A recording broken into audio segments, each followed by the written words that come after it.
Welcome back. In the last sessions, we have been discussing about the contributions made by many eminent personalities in the field of cooperative movement, and we have discussed about Robert Owen and Louis Blanc in France. Let us discuss about a famous eminent personality in the field of cooperative movement in our country. Next one. Contributions made by Dhananjay Ramchandra Gadgil, otherwise known as D.R. Gadgil. I hope you have heard about the term Gadgil Committee or Gadgil Commission. We will discuss about that person. Gadgil was born on 10th April 1901 in Nasik, Maharashtra. He was an Indian economist, institution builder, and also the Vice Chairman of Planning Commission of India. Not only that, he was the founder director of Gokhale Institute of Politics and Economics situated in Pune. He was the author of Gadgil Formula. So, what is meant by Gadgil Formula? We will discuss about the Gadgil Formula, on the basis of which central assistance to states during the 4th and 5th 5-year plans of India were to be made. So he was associated with the 5-year plans concept. We will discuss about the Gadgil's formula and how it has been implemented in 5-year plan. We will discuss in detail. He is also credited with the contribution towards the development of farmers' cooperative movement in Maharashtra.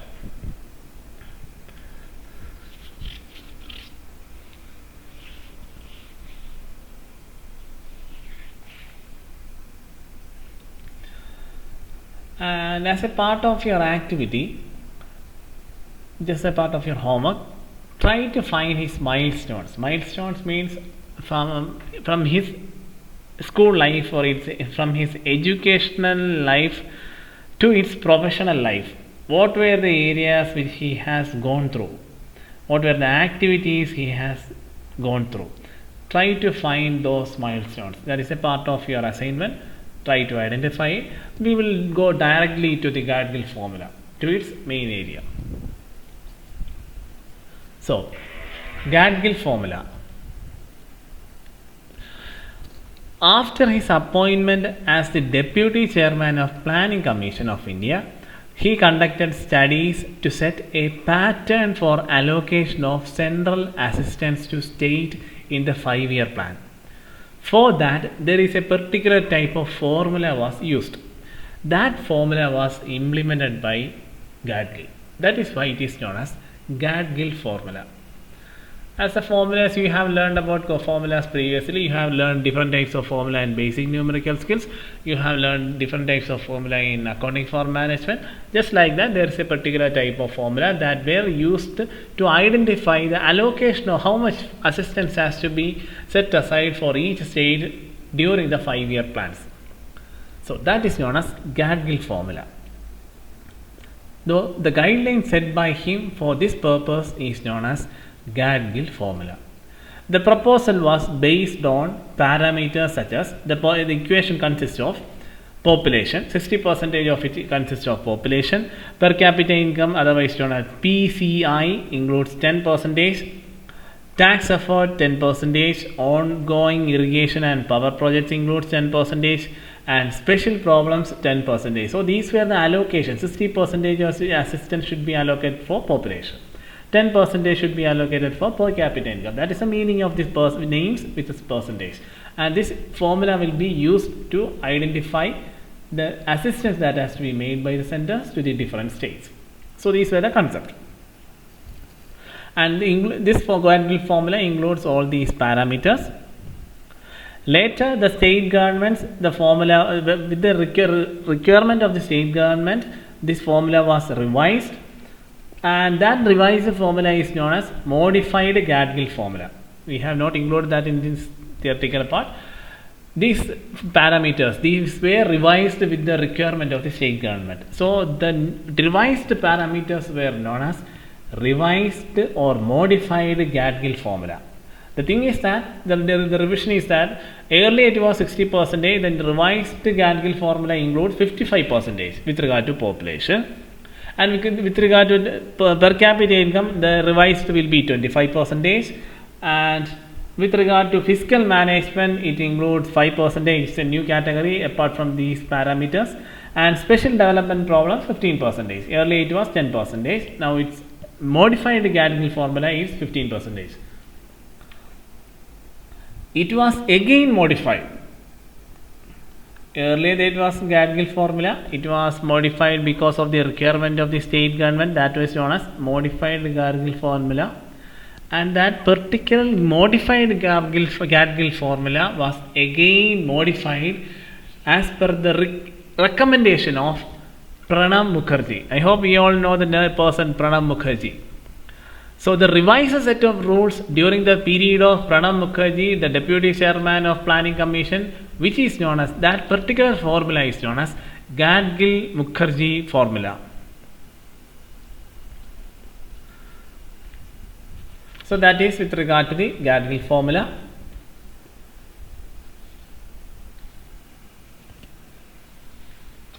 And he was a very eminent person who had made sufficient contribution with regard to implementation of Gadgil formula, because Gadgil formula is of great importance in the 5-year plans. So, next one, honors. Honors means once after his death, what were the various actions taken by the government in order to honor that eminent person.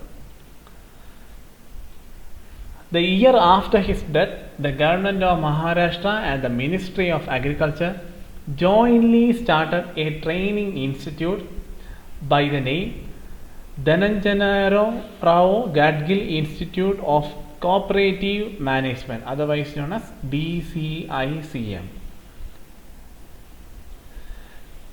Remember the term Dhananjaya Rao Gadgil Institute of Cooperative Management. It was located in Nagpur.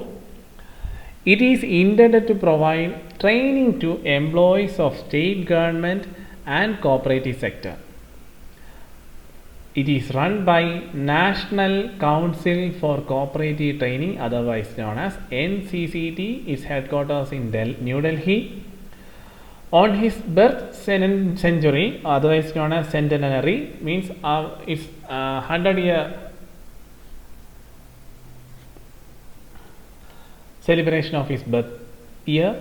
On his birth centenary year, an annual event such as Gadgil Centenary Memorial Lecture was instituted by Maharashtra Economic Development Council.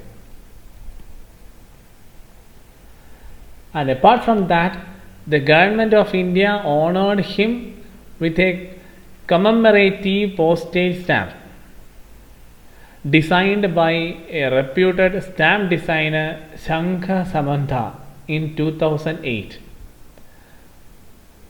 And the government also had taken initiative to unveil the statue of Gadgil by the then Prime Minister of India, Sri Manmohan Singh, at Pravas Nagar in Maharashtra on 8th February 2008. And finally, the Central Library of Gokhale Institute of Politics and Economics has been named Dhananjaya Rao Gadgil Library in his honor.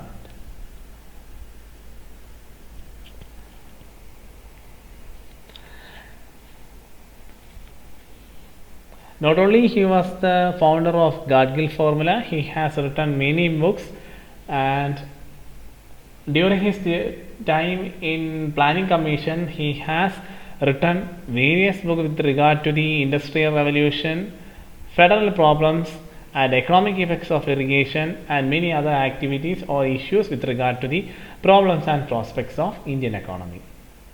So try to find the very important books that are written by Gadgil and identify the names and years of its publications. Next, we will discuss about the other eminent person with regard to implementation and the development of cooperative movement in India.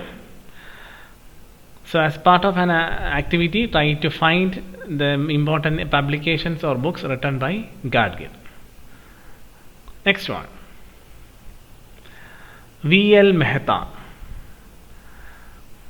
V.L. Mehta is one of the pioneers of Indian cooperative movement.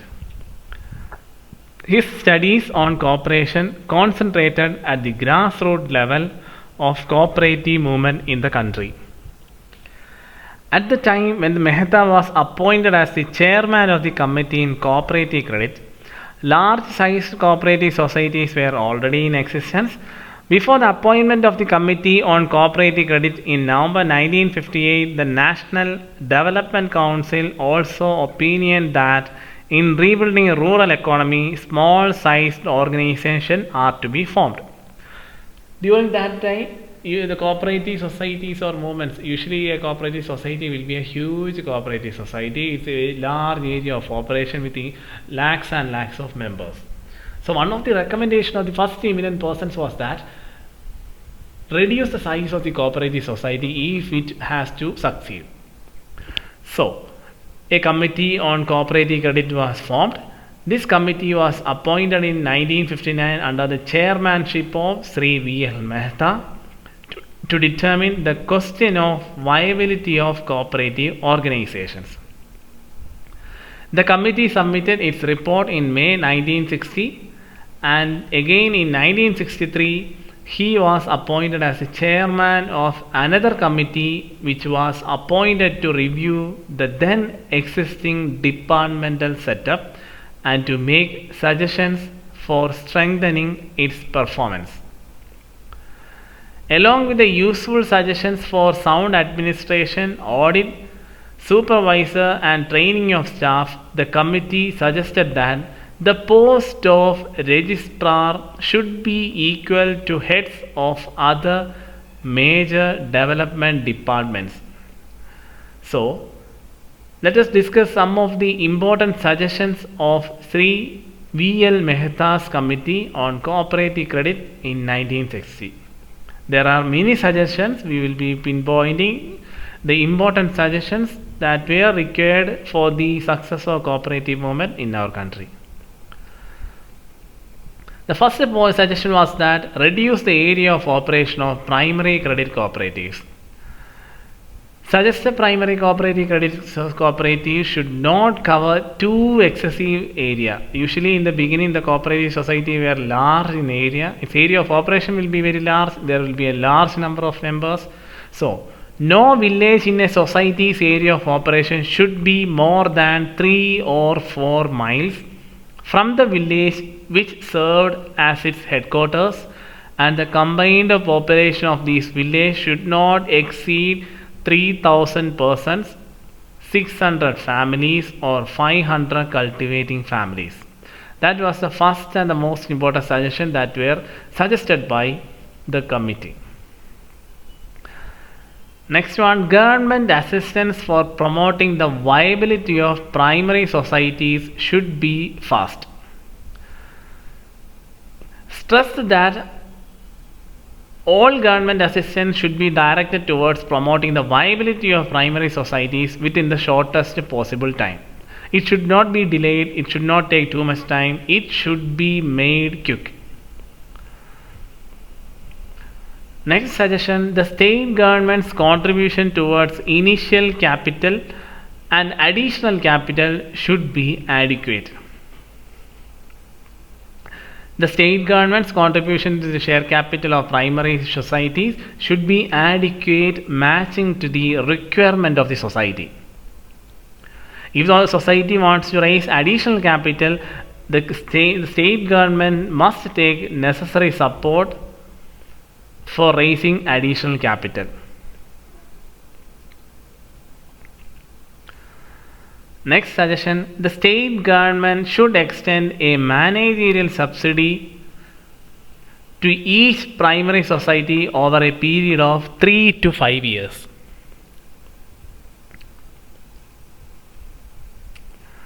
The next suggestions propose that the government should contribute for the creation of special bad debt reserves at the primary and district level.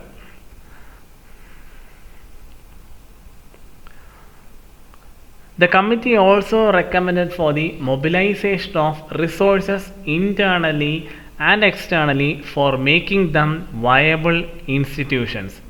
As the deposits contribute the cheaper source of finance, all society should accept deposit mobilization as the main source of fund. Thereby, society can finance from that particular deposits. Another important thing is that the committee stressed was the need for qualified persons. That was the main issue with regard to society. The persons that are required in a society are not well qualified. So, the need for qualified personnel as the staff of the societies as well as the members of the managing committee. Because the success of the society depends upon these qualified staff as well as the managing committee. The society should be equipped with qualified staff capable of making agriculture production plans as required by agriculturists in its area of operation. Moreover, the member of managing committee also should be manned by persons having basic knowledge about the working of cooperatives, and they should be provided with training occasionally. Then only the society can work efficiently and effectively. The Department of Cooperation should be strengthened by reorganizing their structure.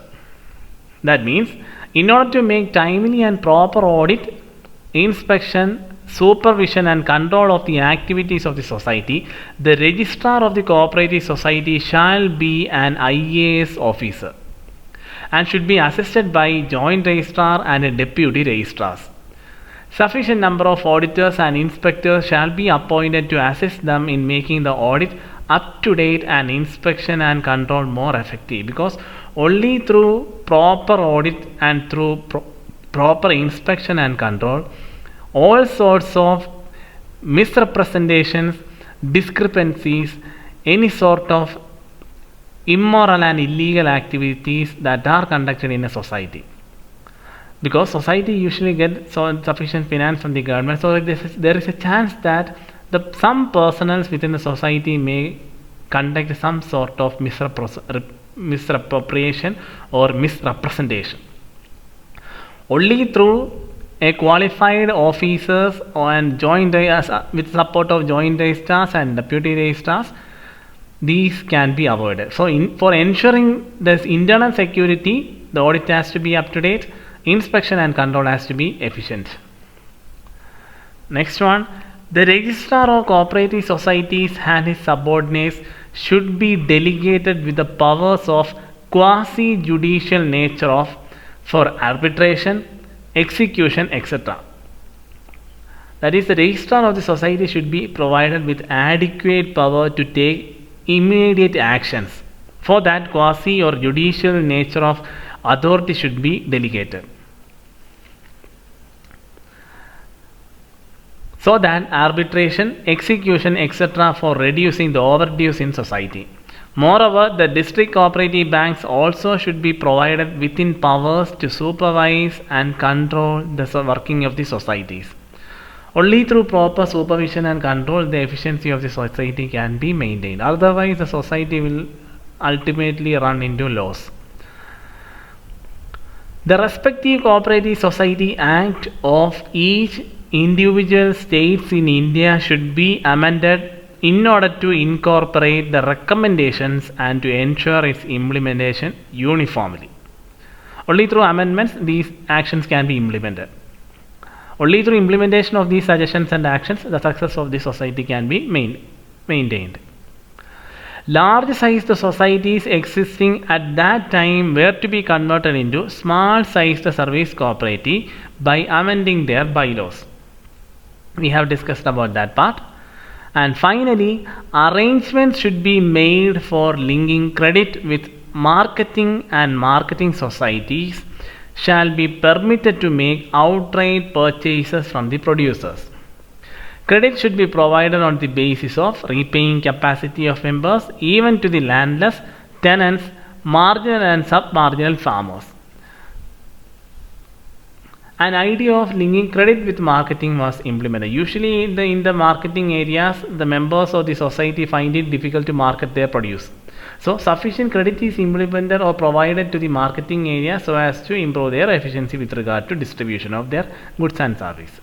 So there were many other suggestions that are implemented or suggested by the committee, but these are the most important suggestions that were suggested by the committee for the success of cooperative movement in India as a whole. So these were the areas with regard to the cooperative movements in African as well as the various parts of the country. We will discuss about the next module in the next sessions. Until then, just go through it. If you have any queries with regard to any of the points which we have discussed, please let me know.